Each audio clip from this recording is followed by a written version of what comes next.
Les soldes, ce grand sujet du e-commerce qui d'année en année ne fait que challenger les équipes marketing, tant la concurrence s'accroît, tant c'est le moment de potentiellement rattraper son chiffre d'affaires. Bref, aujourd'hui on vient de lancer les soldes, on va faire le débrief, alors pas forcément de ce qu'il fallait faire et préparer dans les campagnes avant, mais surtout de qu'est-ce qu'on fait maintenant. Et aujourd'hui je suis avec Maxence. Salut Maxence. Hello Alexia, merci pour cet épisode. Donc très cool de pouvoir parler des soldes. Qu'est-ce que tu vois déjà à date sur les premiers éléments qui devraient déjà être en place et que les e-commerçants devraient déjà sentir aujourd'hui? Moi, ce que je vois là, c'est déjà en termes de trafic, quand on l'a bien envoyé versus N-1, ça répond déjà. Je viens de faire un tour de l'ensemble des comptes, aussi bien. Alors, moi, vision plutôt que même global business, parce que forcément, niveau plateforme, ça remontera un peu plus tard. Mais je suis très très contente. Le pic de 8 à 9, il est évident, il est en croissance versus N-1. Et c'est des tendances déjà assez favorables, même par rapport au mois de juin de manière globale. Et quand tu regardes vraiment la partie gestion budgétaire, parce que c'est toujours vraiment le challenge, je trouve, sur les premiers jours de solde, on va dire du mercredi au dimanche, là, au moment où on tourne, il est mercredi midi, on essaie de le sortir jeudi matin. Et comme ça, on a les premières tendances, mais surtout les premières choses à faire. C'est les 5 jours cruciaux, on va dire, dans cette gestion-là. Qu'est-ce qu'il faut suivre au jour le jour ou à l'heure par l'heure sur les 48 heures à venir? Alors moi là ce que j'ai bien regardé, forcément c'est aussi ce synchro avec l'équipe CRM pour savoir si la newsletter elle a bien été envoyée parce que ça forcément c'est aussi un petit pic de trafic qui va aider. On fait juste attention qu'en termes d'ads notamment, on ne soit pas distrait par un concurrent qui se soit placé plutôt sur nous parce qu'on peut ouvrir une newsletter et puis après on tape la marque et on arrive sur les ads des autres. Ça, c'est pas cool.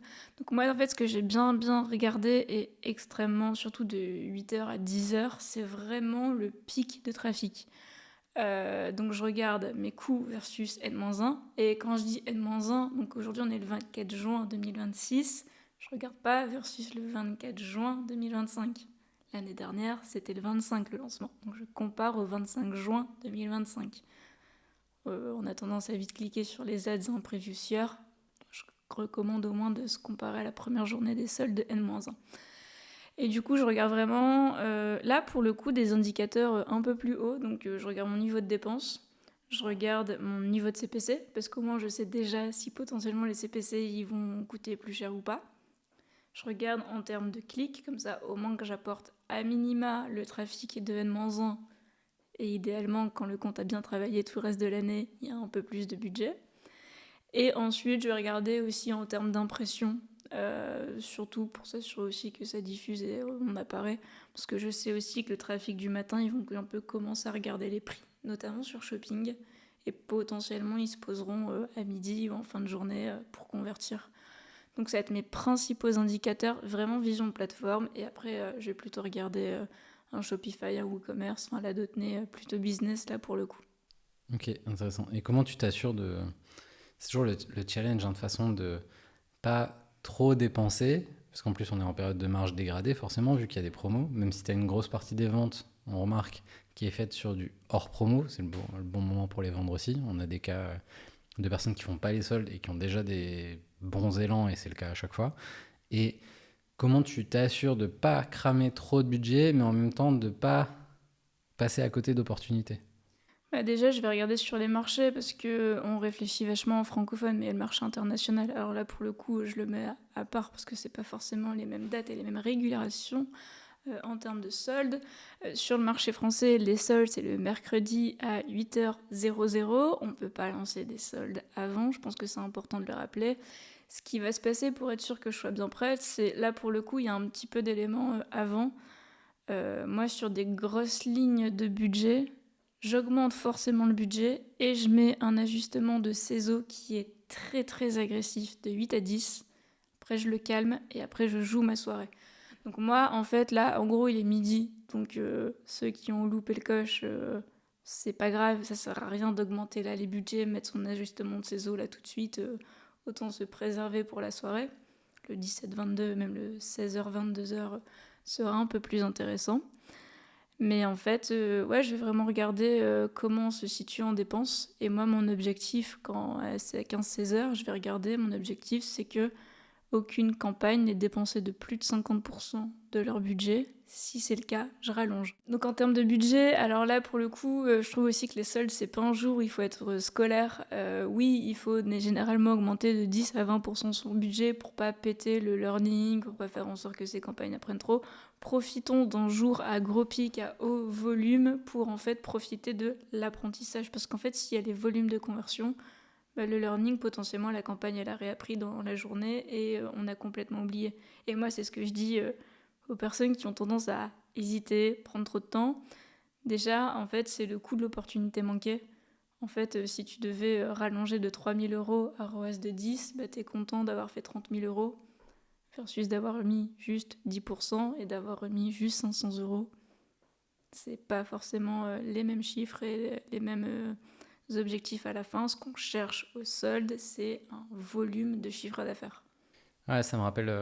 Alors, c'est pas du tout la même logique entre Black Friday et solde. Il y a des ponts entre les deux, mais il y a quand même une partie où c'est très différent. Et ça me rappelle ce moment où tu augmentes les budgets et ta campagne peut aller à 2 fois le budget quotidien. Et j'avais des campagnes qui avaient dépensé plus de 60 000 euros sur une seule journée, là où normalement on était censé dépenser 2 fois moins à peu près. Et c'est cet équilibre-là, je trouve, qui est difficile à jauger, parce qu'au final, tu donnes la permission à l'algo d'aller plus loin, mais en même temps, s'il se restreint, c'est compliqué. Et pour autant, s'il va dépenser plus, c'est normalement que tu as les bonnes opportunités en face et que ton ROAS suit. Ouais, c'est ça. C'est pour ça que l'algo, il faut aussi être assez libre. Il faut voir aussi les tendances. Il faut aussi prendre ses responsabilités à hauteur des objectifs aussi. Effectivement, moi, je pense que le plus gros que j'ai fait, et c'était l'une des premières fois où la boîte, elle faisait 1 million en moins de 24 heures. Maintenant, c'est plutôt monnaie courante sur le compte, et ça, on en est tous très contents. C'est un compte où, effectivement, on a rallongé de... je sais plus, le premier week-end, on a dû remettre 30 000, et à la fin des soldes, je pense qu'on avait mis 100 000 euros de plus, et en fait...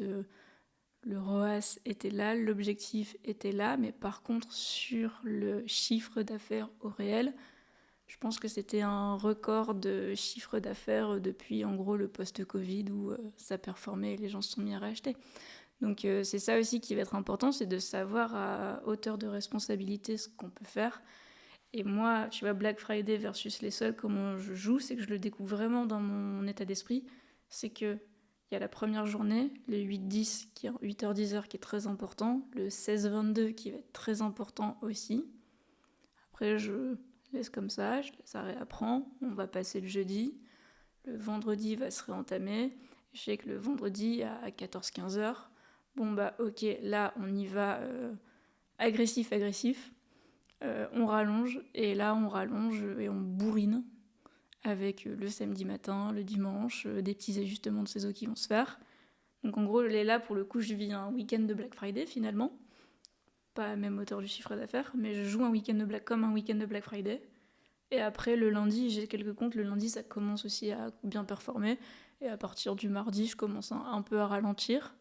Surtout qu'il y a des comptes qui vont rapidement aussi passer en deuxième démarque. Alors là, pour le coup, ma strat, c'est que la deuxième démarque, je la laisse... je la surinjecte pas, je la surperforme pas, des ajustements de saison, etc. Je la laisse à hauteur de la première démarque et les comptes se tiennent. Et par contre, je reviens sur la troisième démarque et là, je charge comme pas possible. Et c'est intéressant, c'est que je reviens juste sur l'effet de monter le budget et d'augmenter progressivement, ou en tout cas agressivement, les budgets. Et il y a 2 variables d'ajustement, on en parlait dans des épisodes précédents, c'est que d'un côté, tu as le budget, effectivement, le budget maximum daily théorique, parce que comme on dit, on peut aller 2 fois au-dessus, et tu as la partie cible, ou ROAS cible dans la plupart des cas en e-commerce. Comment tu arbitres entre je touche le budget et je touche la cible? Et on parlera après, je pense, du troisième élément, l'ajustement de saisonnalité, tu en as parlé. Mais déjà, l'arbitrage entre le budget et le target ROAS. Ça va dépendre sur les plus petits comptes e-commerce. Il y a aussi des enjeux à avoir quand même un budget qui est relativement fermé. Donc là, je vais plutôt aller respecter mon enveloppe. Ce que j'aime bien aussi, c'est essayer de prendre de l'avance sur le début de mois, etc. Pour qu'on soit confort. Moi, je dis toujours, bon, bah, peut-être dépenser 15% du budget les 3 premières semaines du mois et tout jouer, enfin, je te donne des chiffres très larges, hein, et puis tout dépenser sur le dernier week-end et on y va à fond, à fond, à fond. Et en fait, ça va vraiment dépendre de tes chiffres réels parce qu'en fait, tu auras les comptes où ça prend bien tout de suite. Ces comptes là où j'ai vu ce hyper gros pic là de 8 à 9, c'est des comptes à budget fermé. Je vais envoyer un petit message au client, salut, je sais pas si t'as vu, mais ça prend bien. Bon bah, on rallonge. Et je me calmerai lundi, enfin on se calmera sur les budgets un peu lundi, on temporisera.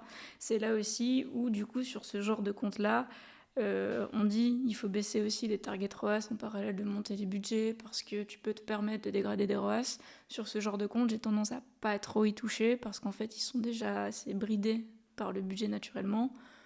Je me dis que là la demande y est fort, donc je vais aller là-dessus. Et là où par contre open budget et j'ai pas envie de dire open bar, mais presque, là où vraiment on va rallonger, je sais qu'il y a des comptes où je peux les rallonger de 10 000 € assez facilement. Une fois que j'ai rallongé à 10 000, je préviens peut-être que je vais rallonger plutôt de 30 ou de 40. Mais en fait, à aucun moment, un directeur marketing ou même un codir m'a dit non mais là t'as déconné, t'as trop dépensé. En fait, j'ai des comptes, avant de commencer les soldes, là, ils étaient déjà à target de CA. Donc en fait, on est au 24 juin, on a atteint la cible en chiffre d'affaires sur l'avant, et en fait, bah, le dernier week-end, c'est que du bonus. Et c'est aussi comme ça qu'il faut jouer, je pense, sur les soldes. Ok, ouais, c'est intéressant parce que tu as vraiment plusieurs façons de fonctionner, même côté client, où bah, soit tu es sur de l'open budget, soit tu es sur les budgets fermés, comme tu disais. Donc, soit on a le droit de faire des rallonges ad vitam aeternam, entre guillemets, tant que la rentabilité est là. Donc là, après, c'est est-ce qu'on a les moyens de suivre en intra-jour. Et là, ça dépend vraiment des systèmes qu'on a en place. Et de l'autre côté, sur les budgets fermés, par contre, c'est là où on perd le plus d'opportunités finalement. Ouais, c'est ça. Et du coup, bah, on va essayer d'aller chercher d'autres choses. Moi, je me dis, ok, on n'a pas plus de budget, mais au final, ta délivrabilité, elle est plutôt bonne. Donc, bah, prévoyons un peu plus de relance panier au CRM, essayons d'y aller un peu plus fort, positionnons un peu plus du méta en haut de funnel, enfin, sur les budgets, etc. Je pense qu'il y a d'autres moyens, et c'est là où travailler vraiment en 360, c'est hyper important. Je pense que c'est aussi ça qui va faire. En fait, pour moi, il ne faut pas être scolaire en solde, il faut être agile. Alors, et de manière globale, je trouve que quand on gère un compte, il faut être agile. Mais quand on est sur du fil rouge, on peut peut-être être un peu plus scolaire, à bien optimiser son compte avant, etc. Mais pour moi, la période de solde, il faut être agile. Et le perdant des soldes, ça va être celui qui est plutôt bon élève.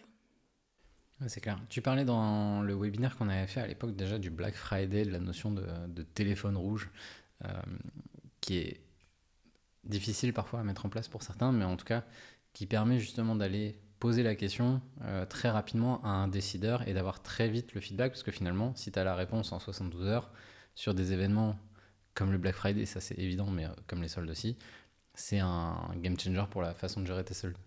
Ouais, c'est sûr. Moi, à partir d'un certain niveau de dépense, vision plateforme et surtout sur les open budget, j'aime bien avoir cette hotline, un Slack, un WhatsApp, où en fait je sais que bah, tout le monde l'a sur son téléphone et le premier week-end surtout des soldes, ils vont quand même assez bien regarder, ils vont quand même assez suivre. Et en fait, donc je te disais, il y a l'informatif parce que il y a des comptes, on a fait nos preuves au sein de nos clients, ils nous font entièrement confiance, je sais que je peux y aller et il n'y aura pas de problème. Ceux sur lesquels on tâtonne parce que si eux ils veulent contrôler, c'est des sujets de trésor, potentiellement aussi 2026 plus ou moins compliqués, donc je les préviens par politesse. Mais sinon après il faut les clients, il faut vraiment vraiment valider et après, j'ai envie de dire aussi, c'est eux à quel point ils ont envie de se développer, ils sont prêts à se développer.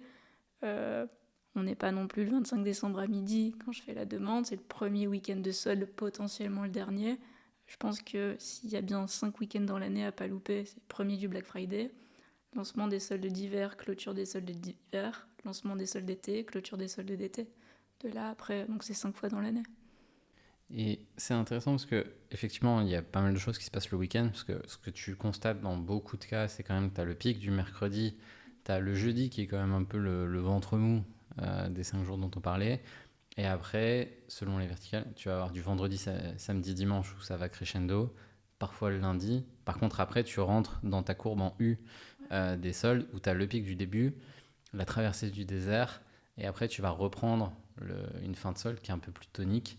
Ce qui est bien parce que maintenant, c'est 4 semaines. Avant, c'était 6 en 1992 quand j'ai démarré. Et le fait que ce soit sur 4 semaines, ça rend l'animation aussi plus facile et ça montre le besoin de sponsoring en offre et en nouveautés, que ce soit les démarques ou autres, sur les semaines 2 et 3 finalement, qui sont les semaines où tu dois continuer à mettre du budget, mais tu dois être un peu plus sur la retenue parce qu'il y a moins de demandes.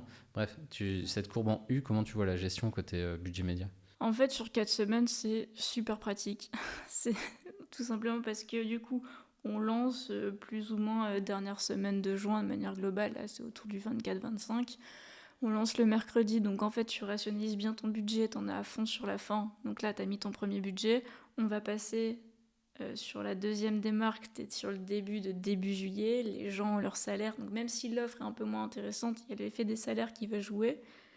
Ça temporise le truc, parce que sinon je pense qu'on pourrait couper la deuxième démarque et faire qu'une première et une dernière.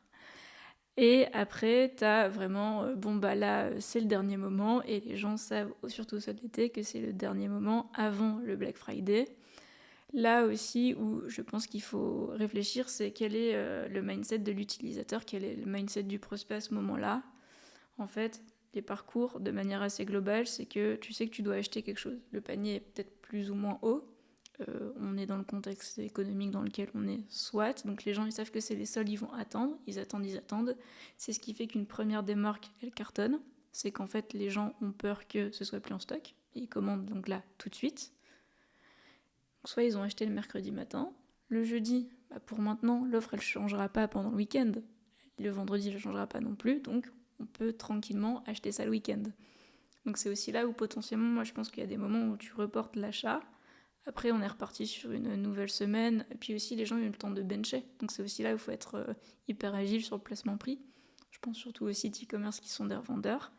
La deuxième démarque, de toute façon, les gens ils pourront se dire, ok, première démarque, moins 20. Je vois que la deuxième, c'est moins 30. On sent le moins 40 ou moins 35 arriver. Donc en fait, ils vont juste attendre la dernière. Et en fait, c'est les gens qui reportent leur achat. Et donc ceux qui n'auront pas acheté la première, c'est parce qu'ils veulent être sûrs d'avoir la meilleure offre à la dernière. Et c'est intéressant parce que ce que tu vois de plus en plus, je trouve, ces dernières années, ça fait quand même déjà quelques années que ça arrive, c'est les notions de renfort dès le premier week-end, voire dès le premier jour. Et ça, c'est toujours un peu délicat parce que c'est le premier jour, en fait, tu arrives, tu n'as aucune info sur est-ce que les soldes vont bien se passer ou pas. Tu as des teasers sur la demande, tu as des chiffres qui peuvent être fournis par Google et autres. Mais tant que tu n'as pas mis les mains dedans à 8 heures, tu n'as pas été confronté au marché. Et tu as beaucoup de marques qui se sont mises à faire même de la livraison offerte Day One avec des happy hours, des machins. Ça vient casser la marge, forcément. Et le fait de faire des renforts, par contre, sur le premier week-end, je trouve ça intéressant parce que ça te permet, même en gestion budgétaire derrière, de dire ok, je tape très fort le mercredi, j'y vais un peu plus mollo le jeudi, et le vendredi, à partir de la fin de journée, si en plus la livraison offerte, elle se déclenche à 17h le vendredi, quand les gens sortent du taf et autres, là, tu t'es économisé un tout petit peu de carburant pour revenir plus fort sur le week-end. Mais c'est ça, en fait, les gens, ils sont de plus en plus habitués au package. En fait, il n'y a pas juste le prix et le prix barré, il y a aussi tous les avantages. Je prends l'exemple là, on est en pleine canicule. Celui qui a sa clim à 400 € remisée à livraison gratuite et en 3 jours, il va forcément gagner à celui qui est en livraison gratuite qui va mettre 5 jours ou celui qui est en livraison payante à 30 €. Donc c'est aussi sur ça, il faut voir le package dans un ensemble et voir quels sont les autres avantages que tu as par rapport à tes concurrents. Et c'est intéressant, c'est de se dire, ok, bah en fait, tout n'est pas monétaire. Comme tu dis, il y a les délais de livraison qui vont jouer, par exemple, sur ces éléments-là. Et la grande question, en fait, c'est comment tu gères la pression concurrentielle pendant cette période-là, que ce soit en offre, tu as tous les product managers qui vont se cogner la benchmark de prix sur les refs concurrentes quand il y a des refs équivalentes. Tu as des sujets d'alignement, bref, cette guerre un peu permanente au moment, en tout cas, de gérer tes prix, tes offres, tes arbitrages budgétaires et tout. Comment tu fais en sorte que, bah tiens, je détecte sur shopping que tel ou tel produit il part moins bien que ce qu'il devrait parce que c'est un bon produit, il est en solde, ça devrait marcher. Et en fait, ce que tu te rends compte, c'est que tu as parfois le paid manager qui repère les choses avant les chefs de produit. Comment tu gères justement cette relation-là? Mais en fait, c'est là où pour moi, du coup, la première journée aussi de solde, elle va être assez importante. T'as la partie où le media buyer, il fait toute l'installation de son campagne, il vérifie que les flux soient bien à jour, il met ses lignes de budget. Mais j'ai envie de dire que à 8 heures, il a fini. Enfin, sa journée, et après, il vaut mieux pas optimiser un compte fil rouge parce que c'est les soldes, il faut globalement laisser le compte. Donc en fait, qu'est-ce que tu fais? Et c'est peut-être travailler à l'ancienne, mais finalement, c'est aussi se mettre du coup de l'autre côté. C'est que moi, ce que j'aime bien, c'est que je prends mon VPN, je prends mon navigateur privé, je me dis quelles sont les requêtes les plus phares et vraiment par rapport à l'offre produit, là où je suis déjà agressif, comment je me positionne. On va commencer à avoir les premières tendances, je sais pas, on va me dire qu'il y a une catégorie qui est en recul. Ok, bon bah si je tape mug, mug personnalisé, ah bah oui, en fait t'as 8 semaines de délai, le concurrent il vient de se mettre à 2 semaines. Et l'autre a offert la livraison et pas toi, etc. Ou des fois on peut voir que le produit par exemple tu le vois pas, et dans ces cas-là, bon bah là tu peux agir, tu remets du budget. Mais en fait souvent on se rend compte que il y a plein de facteurs et après il faut aussi savoir mener ses batailles. Je pense que si on est revendeur, le produit que tout le monde a déjà remisé au même prix parce que le fournisseur a bien régulé, etc., ok, ce sera un, un affichage parmi tant d'autres et c'est l'affect à la marque qui va jouer. Mais potentiellement, on ne peut pas être 100% égaux en termes de concurrence sur tout. Donc c'est là aussi où sur quoi tu te positionnes était pareil. Sur quoi tu as un avantage et tu mises. Sur quoi t'es pas bon et tu minimises. Ouais, c'est intéressant. Et le sujet aussi de combien tu peux mettre sur la table, quelle va être ta performance, etc., c'est quand même lié à énormément de facteurs, comme on disait. Je reviens juste sur un point parce qu'on ne l'a pas traité jusqu'ici. Les ajustements de saisonnalité dont tu parlais, on parlait de ajuster les cibles, ajuster les budgets. Il y a la troisième option qui va être l'ajustement de saisonnalité. Est-ce que tu peux juste nous en dire quelques mots? Ouais. En gros, de manière assez globale, quand tu vas changer un budget ou quand tu vas changer une cible sur Google Ads, franchement, il va mettre un peu plus de 24 heures à vraiment faire effet. Donc en gros, si tu n'as pas augmenté tes budgets la veille des soldes, et ce qui n'est pas forcément très pratique parce que t'as pas envie de surdépenser la veille des soldes, en fait, tu vas augmenter t'augmentes quand même un certain palier quelques jours avant, mais tu vas très agressivement en budget le jour J. Et en fait, pour faire comprendre à Google que là, c'est aujourd'hui le démarrage des soldes, tu vas mettre un ajustement de saisonnalité. Ça porte bien son nom de toute façon. Donc en gros, ce que tu vas faire, c'est que tu vas le paramétrer. Alors moi, je le mets toujours au taux de conversion, pas sur l'autre. C'est le budget, je crois. Donc moi, je viens de le mettre sur le taux de conversion et je vais lui dire, ok, bon bah aujourd'hui, il se passe quelque chose qui va faire que mon taux de conversion versus les précédents jours, là, il va augmenter de 40, 50, 80%. Et en fait, là, c'est une fusée. Google, tu lui donnes ça, il est prêt. Alors par contre, il faut le réguler. En fait, si t'en mets un tout le temps et en fil rouge, bah, ça sert à rien. Il suffit d'augmenter tes budgets, ça fera l'affaire. Moi, je trouve que entre le lancement, le jeudi et le vendredi, il faut pas le mettre sur 3 jours, 5 jours. Moi, ce que je recommande, c'est vraiment le mettre sur les pics. Donc là, je te disais le 8-10, forcément, j'ai mis mon ajustement de CESO. J'ai laissé de quoi se calmer, parce que les gens, à partir de là, ils vont regarder, prendre le temps, etc. Et je le remettrai ce soir pour dire, ok, bon, bah maintenant, t'y vas, parce que vraiment, ça va y aller, ça va convertir. Et en fait, du coup, dans le système d'enchères, bah forcément que tu vas être un peu plus fort par rapport au CPC, etc., enfin la DRANC, ce genre d'éléments-là. Et on travaille l'ajustement de saisonnalité à la hausse, mais à l'inverse, quand ça va être la clôture, le dernier jour est quand même un jour qui convertit bien. Google, s'il signale, il va se dire ok, bah demain ça va être c'est génial, ça va continuer à être génial. Sauf qu'en fait, t'as plus de solde, donc ça va se calmer. Et donc tu peux le faire à l'inverse. Dire ok, bah aujourd'hui, ajustement de saisonnalité, là j'ai plus rien. Donc mon taux de conversion, il va être divisé par 2, ce genre de choses-là. Et pour moi, c'est vraiment le tremplin quand tu dois le faire. Et pareil, sur quel compte on le fait, ça va être plutôt les gros comptes, ceux qui sont en open budget, justement, pour aussi qu'on arrive à ajuster les budgets vraiment au moment des pics. Ok, intéressant. Donc tu l'utilises vraiment que dans deux cas, le début et la fin. Il n'y a pas vraiment d'usage intermédiaire de cet Je vais ajustement. l'utiliser sur les premiers week-ends. J'attends de voir comment la deuxième démarque elle prend pour peut-être en mettre un petit peu à la baisse et pas toucher à trop mes budgets, surtout au moment de la bascule entre la première et la deuxième. En fait, ça va dépendre des volumes que tu as, du chiffre d'affaires que tu es déjà en train de faire et est-ce que tu peux continuer à payer ton trafic ou pas. Que par contre, si tu vois que Google est parti dans une mauvaise direction, là, il faut agir et agir assez vite. Ouais, clairement. Et on aura l'occasion, je pense, de faire un épisode dédié peut-être 2 semaines avant la clôture des soldes pour bien anticiper la fin. Mais s'il y avait un dernier conseil que tu devais donner là pour les premiers jours de soldes, le dernier conseil où il faut vraiment y penser. Ouais, je pense que il faut pas être scolaire. En fait, moi, ce que je vais faire, c'est que je vais prendre ma data sur les quelques jours business. Une campagne qui a un ROAS de 15, je m'en fous, elle a un ROAS de 15, je continue, j'augmente ses budgets. Celle qui a un ROAS de 8, parce que d'habitude, elle fonctionne mieux, je me pose pas de questions. Et surtout, les ratios marque hors marque, j'augmente quand même un peu la marque, parce que je suis convaincue que le rayonnement publicitaire, il est hyper important pour les prospects.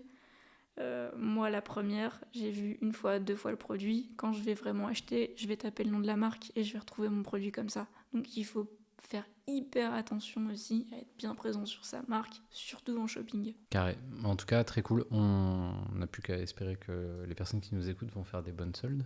En tout cas, c'est bien parti pour l'instant. Et si vous avez des investissements à mener sur Google Ads, ce qu'on vous propose aussi, c'est de retrouver en description de la vidéo la checklist Google Ads en 40 points de contrôle qu'on a mis au point. C'est une checklist qui est offerte. Vous pourrez vérifier ainsi qu'il n'y a rien de problématique dans votre compte Google Ads, ou alors ça vous donnera peut-être des optimisations pour sauvegarder du budget qui est hyper précieux en cette période de solde. C'est offert, c'est juste en description de la vidéo. Et en tout cas, merci Alexia pour ton invitation. On te retrouve très vite pour l'épisode sur la sortie des soldes. C'est ça, à très bientôt Maxence. Salut!